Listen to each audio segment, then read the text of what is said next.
Okay, Susma Acharya, are you here?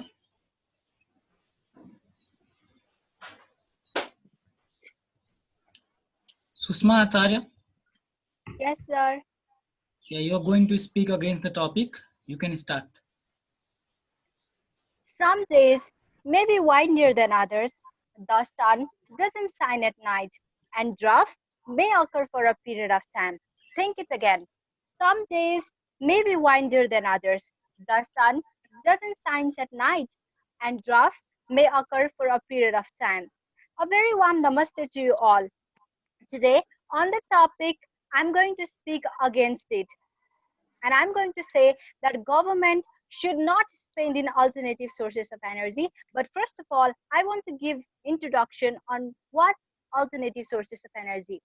Simply, alternative sources of energy are those sources of energy which can be used instead of non-renewable sources of energy. Solar energy, wind energy, tidal energy are some of the examples of it. My fellow opponent talked much that government should spend a lot of money which is collected from the tax of its citizen in alternative sources of energy. But I'd like to ask them that why should government spend this precious amount in that energy where the installment cost is relatively high? Why should government spend its amount in that source of energy which is not available 24 hours a day? And nobody present here can deny the fact that alternative sources of energy are not available all the time at the same places. It has geographical limitation, it has a certain limitation. And you know what's the biggest problem with alternative energy? Wind power can only be generated when it's windy. Solar power can only be generated when it's sunny. So it creates a big issue. And government, rather than spending amount in alternative sources of energy, government should spend this amount in other energies such as non-renewable sources of energy, because the petroleum diesel are so cheaper and they can be available in around 100 or 200 rupees. And government should extremely focus on extraction of non-renewable sources of energy. We can take an example of Saudi Arabia. Saudi Arabia took the advantage of the petroleum which was available and which is still available in its country and develop its nation. It did not care about the alternative sources of energy because they are not very good and they aren't something where government should spend. Solar energy reaches the sun in a much diffuse form and it's not available uniformly all the places at all the time. I'd like to ask my fellow opponents that why are you all saying that alternative sources is inevitable when it's too much expensive at the beginning, when it's not available in sunny and cloudy days? So at last, but not the least, saying this, I want to cast a shadow from your eyesight that government should definitely not invest in alternative sources of energy. Rather, it should spend its amount, precious amount, in those sources of energy which benefit the citizen, which is cheaper, and that can be found in non-renewable sources of energy. Thank you.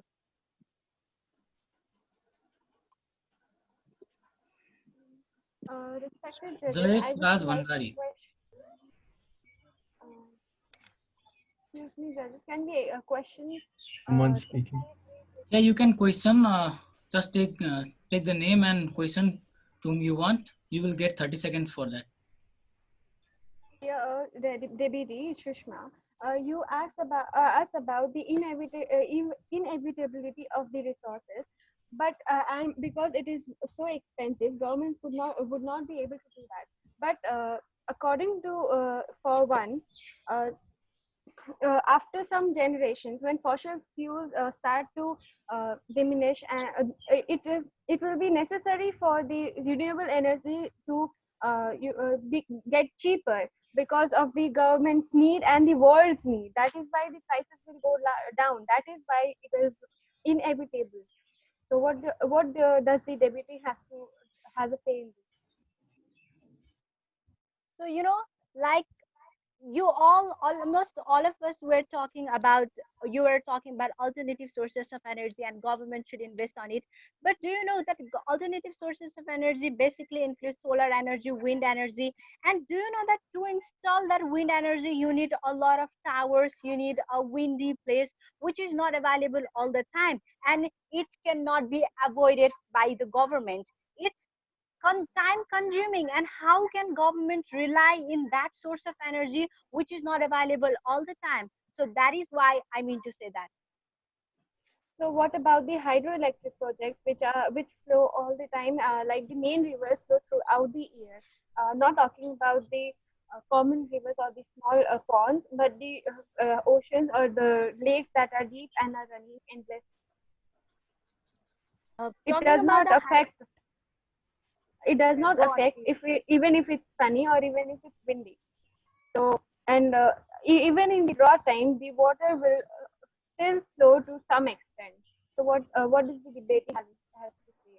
So I want to say you that even talking about hydroelectricity, I mentioned at the beginning, if you have listened to me carefully, I said drought generally occurs for a period of time in some countries, and because of that drought, hydroelectricity may not be available, my dear. Okay, now I we think the will time is move up. on to Thank you. next participant, Jayesh Raj Bhandari. Yes. May I oh, Please, you are speaking for the topic. no, I'm speaking against the topic. Okay, you can continue. Okay. It does not come to a surprise when you tell that Nepal is the second richest country in water resource. But what if I tell you that's false? The Food and Agriculture Organization of the UN made a list on the richest water resource countries in 2003. Nepal did not even come on the top 10. Something that may surprise you is that Nepal can not only produce 42,000 megawatts of hydro energy, but also 2,000 megawatts of solar energy and 3,000 megawatts of wind energy. However, the terrain in Nepal is very unbalanced, making transportation of construction materials and the cost of construction of the projects to astronomical highs. The upfront costs are very high. Example, solar. You need a solar panel. To store the energy, you need batteries. And to convert solar energy to the energy that can be stored in batteries, you need charge controllers. And that costs a lot. Nepal has one of the lowest GDPs in Asia.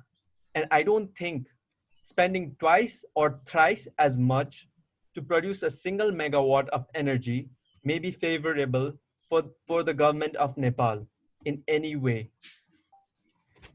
Alternative energy sources like biogases, coals, firewood haven't been proven to be as efficient as nuclear and hydro energy. The solar energy can only be harvested when there is sun, wind energy only when there is wind, tide energy when there is tide, and especially biogas. It takes a lot of food waste to produce them. Instead of investing in alternative energy, the government should invest in many other sectors of the civil sectors, such as water, sanitation, and healthcare. That may mm, be a very good expenditure of the government itself. Sure, Nepal can generate a lot of alternative electricity. From what I have said, it's about 45,000 megawatts, but the cost, it's too much. So that too much, and the geographical disadvantage, as stated by the previous contestant, Nepal, it will not be feasible to produce all these alternative sources of energy in Nepal.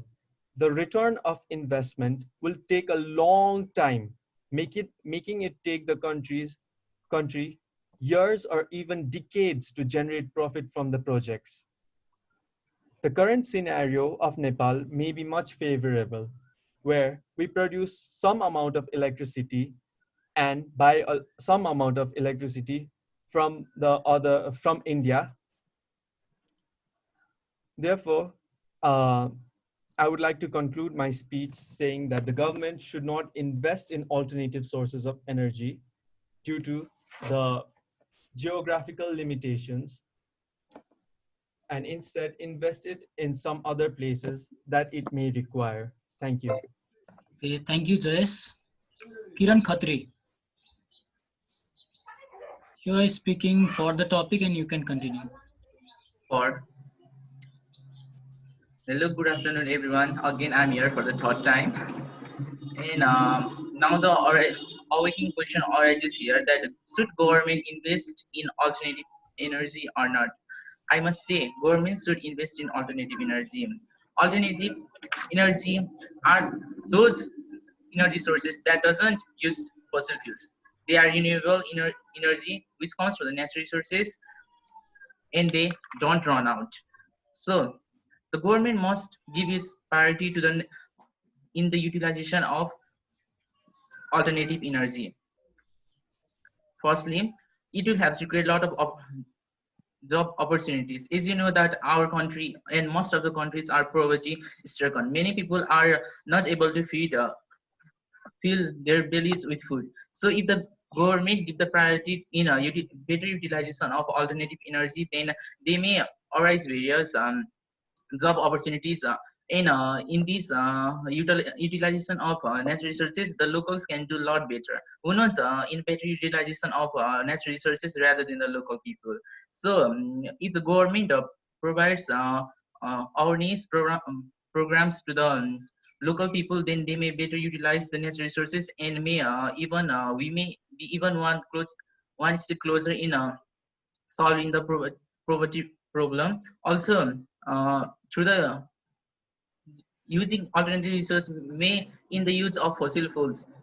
So there won't be any carbon or sulfur gases released in the atmosphere. We may also solve the problem of pollution. In through the solution of this pollution, we may not face various natural calamities also, and we may save thousands of lives of plants and animals also. So if all the people are aware of about these natural alternative resources and their uses and its benefits, then I think the people will also give their topmost priority in conserving the environment. In this way, we may conserve our environment also. So the government is always thinking about benefits and also the people. So if we better utilize the natural resources, then they may think that we may need to get the benefits for the future also. So they may continue conserving the natural resources, and they may then the concept of sustainable development arises here. It simply means conserving the natural resources and using it, and they are also thinking about the future generation also. It is also called future economic strategic positioning. Now, generating energy that produces no greenhouse emissions for fossil fuels and reduces air pollution. In this way, we may be one step closer to solving various problems related to natural calamities and poverty, etc. So I think that alternative resources are vital to our economic well-being, and national security should also invest in alternative energy. It may help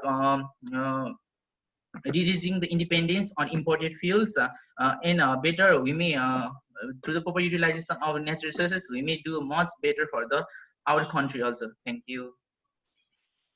Thank you, Kiran. And we are at the end of round 3. Top 5 candidates from round 3 are going to the round 4, final round.